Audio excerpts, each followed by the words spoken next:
There's a kind of feminine presence a man simply can't shake, not because she's the prettiest, the most alluring, or the easiest to get, but because, in a mysterious way, she's touched something he didn't even know existed, a secret, untouched part of his soul.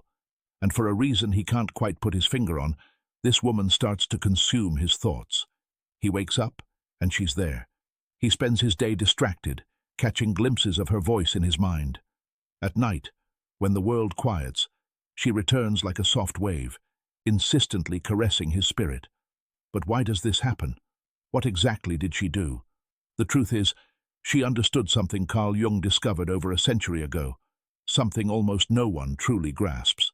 And today, you will too. Perhaps you've felt it already. You've looked at a man and wondered, why, even when I give everything, does he pull away? Why does it seem like nothing is enough for him to truly see me? Why, even when everything appears fine, is there this emptiness between us? And the most painful question, why does he think about others, but not about me? What's missing? What do they have that I don't? Here's the promise I make you today. After you hear what I'm about to share, you'll be able to create such a profound connection with a man with a single gesture that he won't be able to get you out of his head, without even understanding why. Not because you're manipulating him, but because you've reached a place inside him that almost no one ever touches, a place he didn't even know existed. And when that place is touched, something shifts, something opens, and he'll never be quite the same. But before I reveal this gesture, you need to understand the secret behind it all. And that secret has a name: anima. Carl Jung, one of the greatest psychologists, discovered that every man carries within him an unconscious image of the feminine. It's a symbolic, emotional, and instinctive representation of the ideal woman, shaped not by social norms, but by deep emotional experiences from childhood to adulthood. This image is alive. It breathes, it guides, it manifests in dreams, in projections, in powerful reactions, even in those inexplicable surges of desire, fear, or fascination.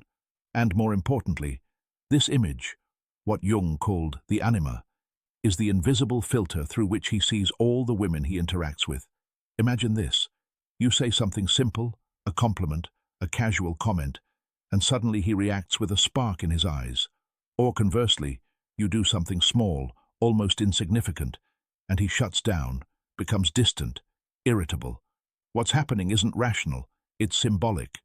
You've unknowingly touched the anima, his inner feminine image. That's why he feels a deep connection with some women, even if he can't explain it. And with others, no matter how perfect they seem, he simply feels nothing. Think now about how much emotional pain you could have avoided if you had known this sooner. How many times have you blamed yourself, thinking the problem was your looks, your personality, your character? How many times have you believed you needed to improve, to change, to be more pleasing to be chosen, when, in reality, the key was always elsewhere?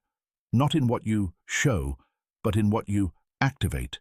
You don't need to be the most beautiful woman in the room. You need to be the woman who speaks directly to his soul.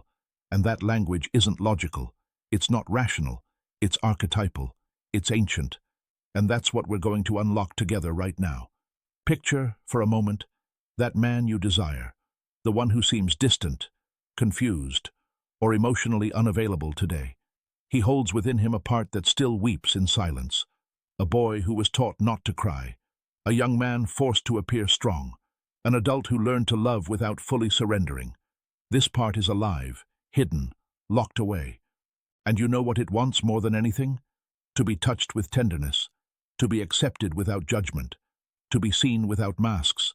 When a woman, consciously or unconsciously, touches this part of his soul through the language of the anima, he feels something he can't control.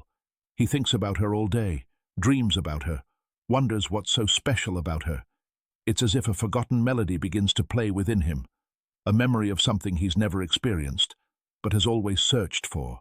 And in that lies true feminine power, not in control, not in struggle, but in the ability to create a space where he can exist wholly, where he can finally rest, not just in her lap, but in her presence, a presence that heals, unites, transforms.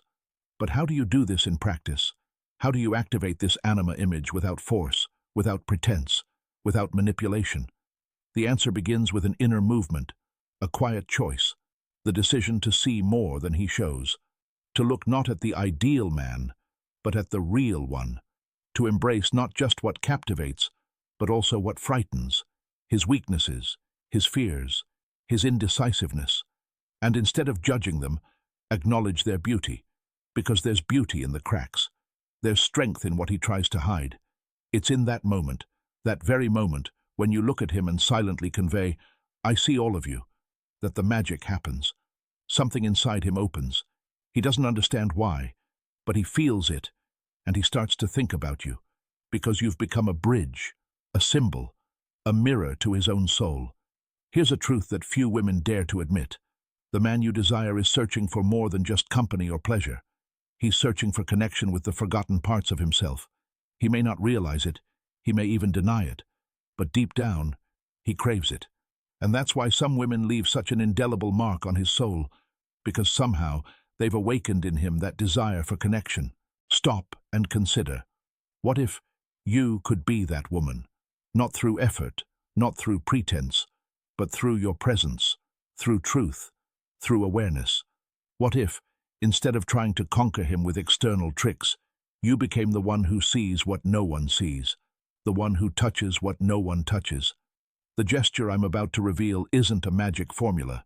It won't work if it comes from the ego, from haste, or from need. But if you're truly ready to connect with his soul, and with your own too, it can change everything. Because it's not just about him.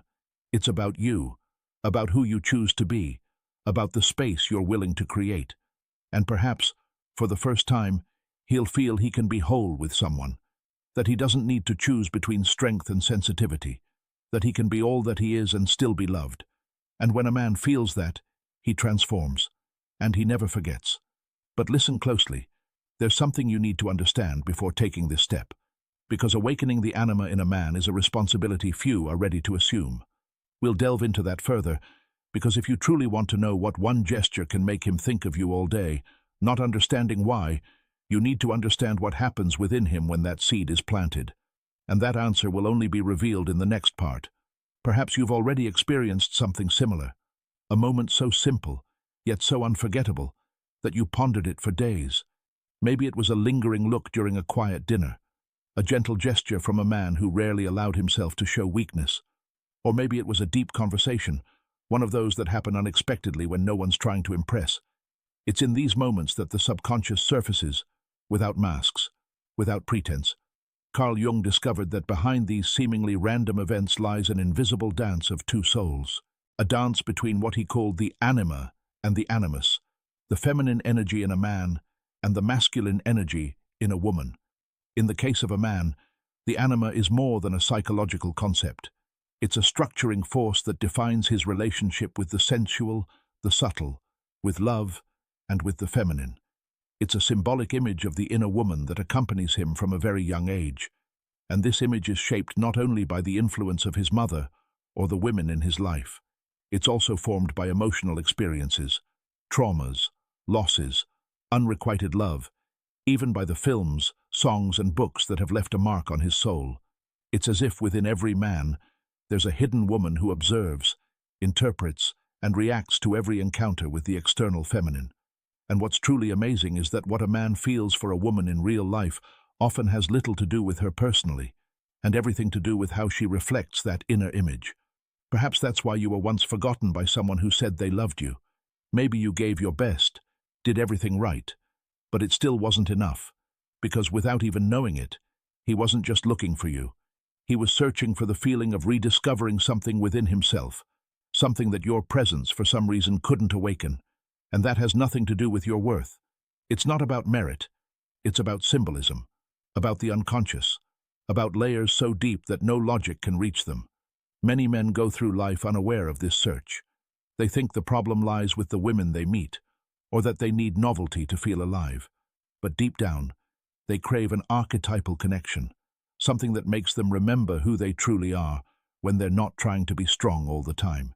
That's why sometimes a woman who doesn't even meet conventional aesthetic standards can leave an indelible impression on a man, because she said something, or did something, or simply was there, so sincerely, so authentically that it awakened that inner image of the soul, and when that happens, he feels as if he's touched something sacred. Let me tell you a true story. Her name was Letitia, grey hair, tired eyes, but a tranquility on her face that drew attention. After 2 divorces and almost 10 years of solitude, Letitia believed that love wasn't for her anymore, until she met Mauro, a 60-year-old widower, reserved and pragmatic, one of those who says little and shows even less. Between them, a friendship blossomed, a quiet understanding. She listened more than she spoke. She occasionally touched his hand when she felt he needed a reminder that he wasn't alone. She never intruded on his silences, but she was always there. Until one evening during a walk, he stopped, looked at her with eyes full of mystery and said, "You remind me of my mother, but in a good way. It's like I've come home." Letitia didn't understand it all right away, but in that moment, she touched Mauro's soul. She touched a depth that even he couldn't explain. After that day, he started seeking her out more often, gradually opening up. It wasn't a whirlwind of passion. It was a recognition of the soul. It was a reunion with a part of himself. And maybe you're wondering, how can this happen to me? How can I activate this image in him without even knowing all these concepts? The answer lies in your emotional authenticity, not in what you say, but in what you convey with your presence. Men feel when there's truth. They may not understand it rationally, but their subconscious recognizes it. A gesture of care without demands. A silence that doesn't require explanation. A subtle observation that shows you see what he's trying to hide. This creates symbolic bridges. This is the language of the soul. A big trap for many women is believing they need to compete with the pace of appearances, productivity, and haste. But what truly remains in a man's heart isn't a visual impression. It's an emotional memory. It's that inexplicable feeling that, next to you, he doesn't need to be anyone but himself. That he can be imperfect, fragile, human, and still be admired, loved, seen. Have you ever noticed how some men are captivated by older women, or women who seem less conventionally attractive? It's because these women often aren't trying to prove anything. They simply are. And that emotional serenity is deeply attractive to the male subconscious, because it's what he desires, but can't name. And you can become that woman, not by conforming to please, but by connecting with your essence. Here's the most important point. To touch a man's soul, you first need to be in touch with your own. It's not just about studying the male psyche, but about nurturing your own, about delving into yourself, about silencing the external noise and hearing your own emotional needs. Because only a woman who has listened deeply to herself is capable of hearing a man beyond his words. Perhaps today you're experiencing a loneliness without a name, a longing for something you've never had, a weariness from trying to be strong all the time. Maybe you're wondering why, despite giving so much, it seems like no one notices you. But trust me, that emptiness is often a gateway to a new awareness, to a new form of love, freer, truer, more transformative. And it's in that space of silence, reflection, and inner recharge that the woman who touches a man's soul is born, not from pain, but from the courage to move through it with dignity.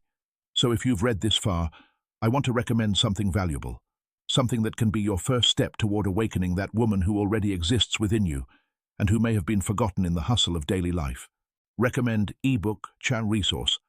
There's something curious and deeply human in the fact that the toughest, most closed-off, most distant men almost always carry within them a rich inner world that's never been explored.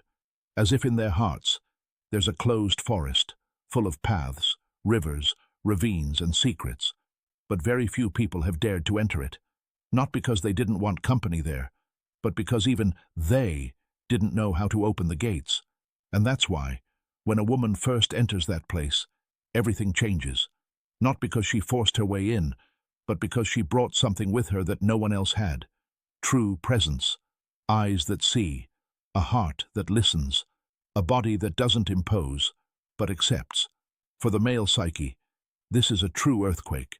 Have you noticed that when a woman simply exists with authenticity, some men are deeply touched, even if they can't explain why?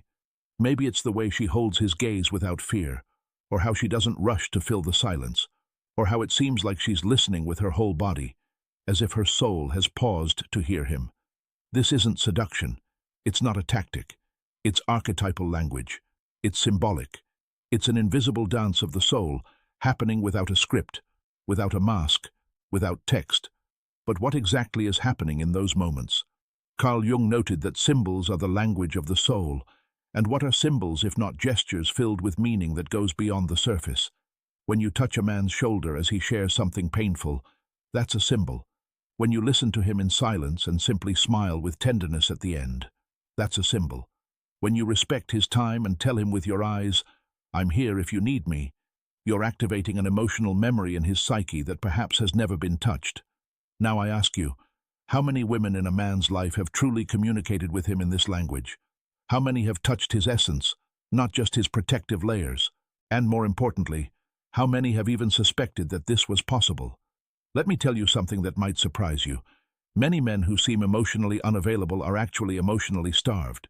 They've been taught to hide their hunger, to mask their needs, to put on armor so thick that even they can't remove it without outside help. And that help rarely comes in the form of advice, demands, or ready-made phrases. It comes through subtleties, through the unspoken, from the sacred space a woman can create when she chooses to see a man, not as he presents himself, but as he fears to show himself. Does this scare you or inspire you? If it inspires you, tell me in the comments. What do you think men hide most from the world? What pain? What fear? What part of themselves, in your opinion, do they never show? I truly want to read your opinions because this exchange can help other women see more. There's a scene I'll never forget. A man, almost 60, married for decades, sitting on a park bench next to a volunteer psychotherapist who was simply listening to him in silence. After a few minutes of talking about how his life was normal, how everything was okay, he fell silent. He looked at the ground for a long time and then said, "You know what hurts me the most? That I've never cried in anyone's arms." That was all. He didn't want solutions. He didn't want explanations. He simply wanted a place where his pain could exist without being rejected, a space where his soul could finally breathe. Now stop for a moment and think about all the men in your life. Fathers, brothers, former partners, friends.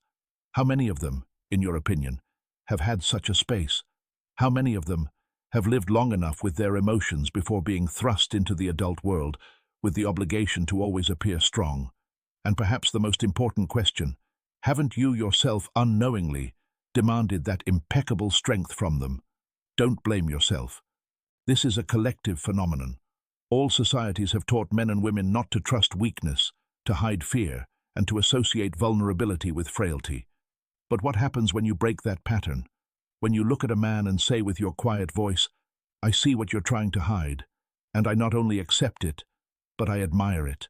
It changes everything. You stop being just someone nearby. You become someone inside, a living presence in the most intimate part of his world, his subconscious. Some women tell me, "But he doesn't give me space. He doesn't open up. He remains cold." And I always ask, what emotional atmosphere are you creating? What do you represent to him? A mirror that judges, compares, demands, or a temple where he can exist wholly, without justifying every gesture? I'm not saying it's easy. Often, to open up that space, you yourself need to descend a few floors deeper within yourself, to acknowledge your own shadows, your own unacknowledged pains, because only someone who has passed through their own emptiness can withstand the emptiness of another without trying to forcibly fill it. And this is the greatest gesture of love, to accept without correcting. And look, this isn't about being passive. It's not about accepting less than you deserve. It's about raising the level of exchange, about going beyond the surface and delving into where few delve. Because yes, inside a man there are places where no woman has ever been. And you can be the first, if you have the courage to enter the silence with empty hands, without haste, but with presence. Now breathe in with me. What did you just feel? If this touched you in some way, right here, I see behind the masks. It's not just a phrase, it's a silent agreement. A reminder that you choose to become a woman who communicates with the invisible, who has access to what isn't always said, but is always felt. Because the male soul is always speaking, but few know how to listen to it. There's an indescribable beauty in the moment when a man realizes he no longer needs to hide his fear, that he can talk about his doubts without being ridiculed, that he can be vulnerable without being abandoned. In that moment, something inside him is restored. It's as if previously disjointed parts begin to come together. It's as if, for the first time, he sees himself whole in the eyes of another person. And you can be that mirror. Not a mirror that shows an ideal, but a mirror that reflects the truth with compassion, that shows that it's possible to exist with all colors, including those he learned to erase. Therefore, before trying to understand a man's behavior, ask yourself, what am I to him on a symbolic level? Am I just another demand in his life, or am I the first place he feels relief? Am I pressuring him to be who I want him to be, or am I a space where he can discover himself? This awareness changes everything, because men who don't cry, don't open up, don't connect, often aren't resisting you. They're resisting their own pain, their past, the image of themselves that was built from bricks of demands and cement of silence. And the deepest truth lies in the following.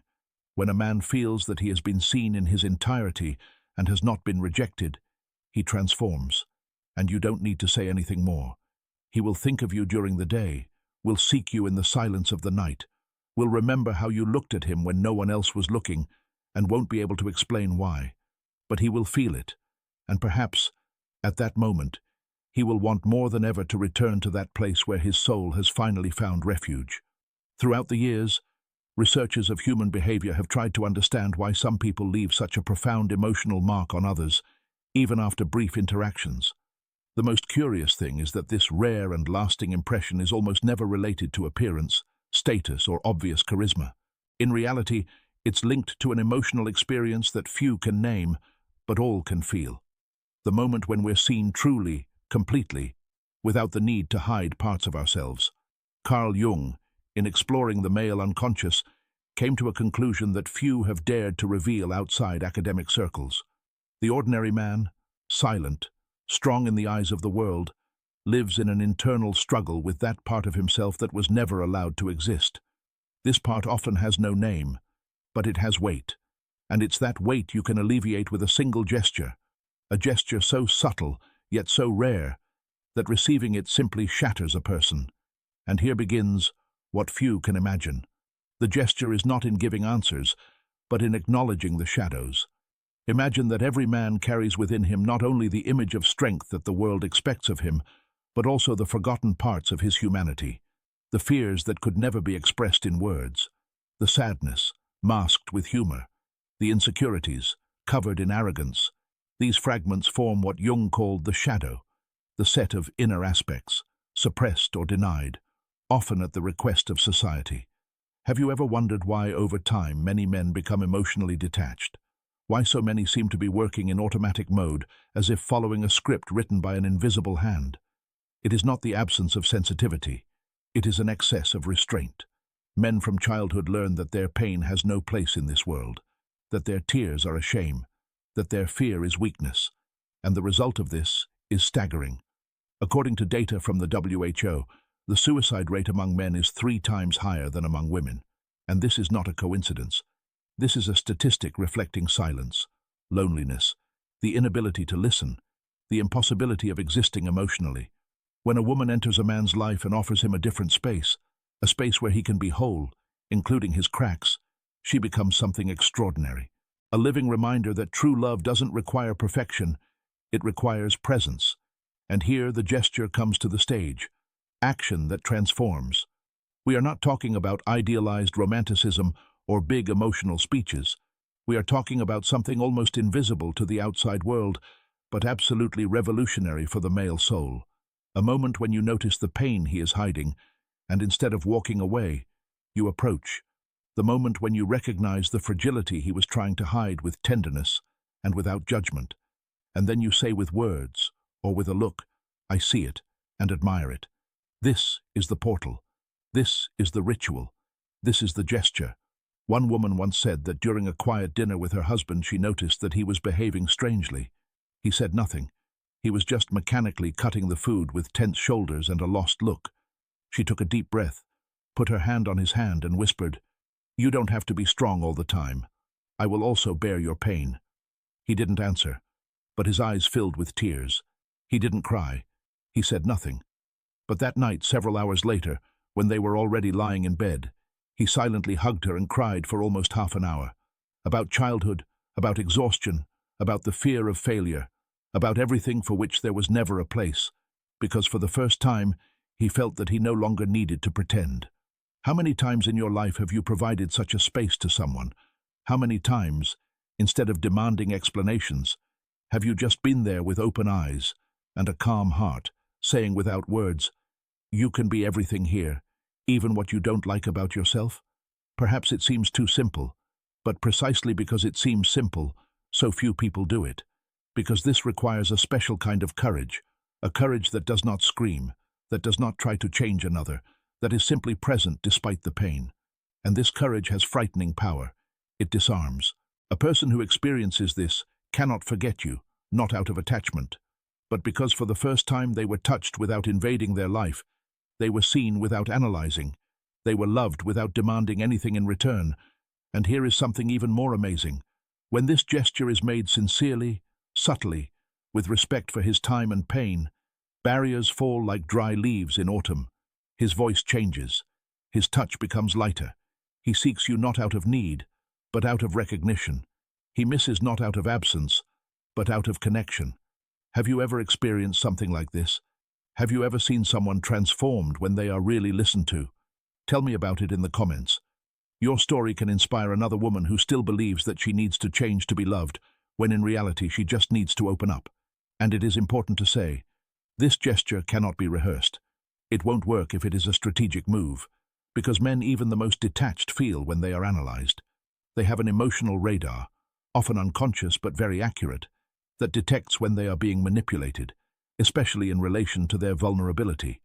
Therefore, before touching this area in another person, it is necessary to touch it in yourself. It is necessary to recognize those parts of your story that still hurt, the rejections that you hide behind smiles, the insecurities that you mask with self-sufficiency, because only someone who has passed through their own ruins can accept another person's ruins with tenderness. This is not romanticizing pain. It is returning it to its rightful place in the construction of love. Because true relationships are not only made up of good times, perfect encounters, candlelight dinners. They consist, first and foremost, of moments when the soul trembles, when the past appears, when the wounds cry out. And even then, the other remains. And here is what the woman does with this. The woman who welcomes this not only creates a deep relationship, she becomes an unforgettable influence. And it is curious to see, women are prepared to do anything for their love, but there are three things they will not do. They will not stop judging. They will not be silent. And they will not stop trying to control. Do you dare to go further? Are you ready to be the kind of woman that Carl Jung spoke of, and leave an eternal mark? Don't go yet. Pay close attention to what I am about to tell you, because you are about to discover why those who follow the advice to be independent, to be mysterious, and to show that you do not need anyone in order to be desirable, are usually disappointed. I'm going to reveal why following the advice that the secret to conquering a man is to pretend that you don't need him, and to cultivate competition, has only one function: to nurture superficiality. But we are not talking about conquest here. We are talking about connection, and the connection that we have discussed so far does not depend on techniques, but on depth, and the depth requires a lot of surrender. Have you ever wondered what your life would be like if all your connections were built on this level of truth? If your relationships, instead of functioning in effort and reward mode, flowed in presence and recognition mode? It is difficult to imagine because for most people this has never been a reality. We were taught to strive, to weigh the words, to calculate the answers, to hide feelings. Love turned into a game, and that is why so many people lose, because where there is a game, there is no soul. But when there is a soul, what happens? What happens is that a man being touched in this way, recognized not for his masks, but for his essence, experiences a symbolic collapse. The structures that supported his simplified identity begin to crack, and not because he is losing strength, but because for the first time he can be strong in a different way, being whole. A woman capable of withstanding this symbolic collapse, not running away, not trying to return him to his previous form, becomes unforgettable, because she becomes a witness to the transition. She becomes a witness to emotional rebirth, something that many men have never experienced before, because they have never met a woman who was not afraid of all their shadows. And here everything starts to come together. You remember that feeling when you don't feel enough? When you do everything, but you are still not chosen? When you give yourself to the last drop, but you still feel that you are not where you should be? It is not your fault. It was the lack of access. You could not reach the starting point, that archetypal place where emotional decisions are really made. And now you know where that point is. It is not in the words you say, nor in the clothes you wear. It is in the image that you evoke in his psyche, in that silent feeling that your presence causes. And this changes everything. Yes, now you know, in every man there is a place that even in silence prays for a woman to see him, to recognize him, who does not need guarantees to stay. And if you are that woman, he will not forget you, because looking at you, he will see himself. And this is the strongest connection that can be, the one that reflects the soul. But make no mistake, maintaining such love requires more than empathy. It requires mature presence. It requires listening that does not seek to correct, a touch that does not require an immediate response, patience that knows that the soul has its time to flourish. And here comes into play what we have not yet said directly, but what now needs to be said. Touching the soul of a man, you inevitably touch your own. You will rediscover parts of yourself that you left behind in an attempt to be accepted, to fit in, to be strong. Because you too have learned that it is dangerous to show your vulnerability. You too have built defensive barriers. And recognizing his shadow, you recognize yours. Accepting his pain, you begin to look at yours with greater tenderness. This is the hidden truth that almost no one wants to talk about. Deep love heals in both directions. The woman who gives a man this space gives it to herself. The woman who sees his soul rediscovers her own. And that is why so many women experiencing such a connection say that they feel more alive, more connected, more whole, not because he completed them, but because she rediscovered herself in the process of deep love. Maybe you think, but what if he doesn't know what to do with this? What if I show him all this and he leaves? And this is a legitimate question, because yes, this can happen. Some people are not ready. Some can't stand being seen. Some are scared by the intensity of their own soul. But the question has never been about holding someone back. The question has always been about what you activate. Because even if he leaves, even if he distances himself, he will never be the same. And what is more important, you will no longer be the same. Because after loving from this place, you will not return to the superficial. You will not settle for crumbs. You will stop fighting for attention. You will start choosing not out of fear of loneliness, but out of the quality of presence you want to maintain. And this internal change is irreversible. This is why this video is not only about him, it is about you, about your power to choose how you want to love in the future. Will you control or accept? Will you wait or create? Will you seek someone or live something that expands your horizons? And if you have come to this place, if you have felt how these words resonate within you, it means that something has already begun to change. You are no longer a spectator of your own emotional destiny. You become its author, and like every conscious author, you now need direction. So I invite you to take the next step, a practical, strategic and sensitive jump to apply everything that has been revealed so far. Step by step, realistically, in your own life, at your own pace. Because knowing is good, feeling transforms, but living liberates. There comes a moment when knowledge must descend from the mind and find refuge in the heart. The moment when you no longer want to simply understand the other, but you want to change together with him. Everything you have seen, felt, and thought about so far. It was not just a journey to understanding the male soul, it was a journey to your own soul. And now the turning point has arrived. Because knowing is not enough. You need to apply, live, embody. So what you will get now is not a rigid guide. It is a strategically emotional plan, an internal script, a deep, practical and sensitive path to turn everything we have touched on so far into a living reality, in your life, in your body, in your relationships. Step-by-step instructions to become that rare woman who touches the soul of a man, and in doing so, transforms her own. And it all starts here, with step 1. Acknowledge your own shadows before touching his. Before trying to understand a man's emptiness, dare to look at your own. Which parts of you still feel invisible? What do you hide from the world with smiles or strength? Which wound is still pulsating when you feel that you have not been chosen? When you accept your vulnerability with love, you become able to accept his vulnerability really, in a real way. Keep a personal journal. Write down what you don't usually acknowledge. Name your feelings. You can only offer another a safe space when you have created it within yourself. 2. Cultivate presence without intending to control. The male soul opens in presence, but not in any presence. It must be free of hidden demands. This does not mean annulling yourself. It means being whole.